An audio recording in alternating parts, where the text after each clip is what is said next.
Valyria was not the first to conquer the world. In the dawn of days, the city of Ghis opened its gates and poured forth its legions across the continent of Essos. With their lockstep discipline and absolute obedience, they ground entire nations beneath their boots and planted the harpy in every corner of the known world.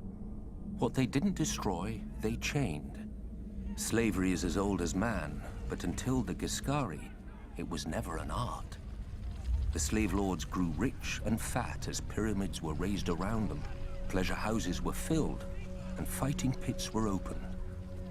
Nobody remembers if the waters around Ghis had names before the Empire, but ever since, we know them only as Slaver's Bay and the Gulf of Grief.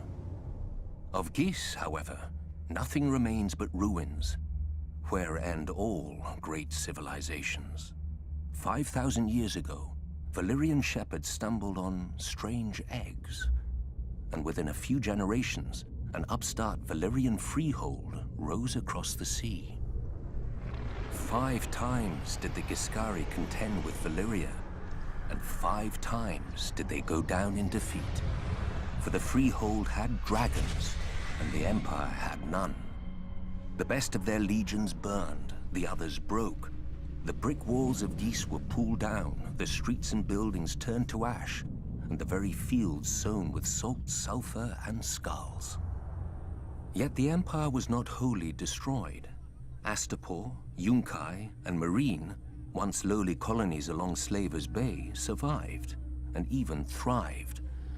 Valyria had watched the Giscari grow rich and powerful off the backs of conquered peoples, and now the self-styled freehold wanted its turn. While the Dragon Lords brought the world to heel, the slave markets of their former enemy never lacked for flesh. Lamenting the lost empire, the descendants of old Ghis grew rich and fat. The doom fell on Valyria, and the Dothraki rose to pillage most of the continent at will.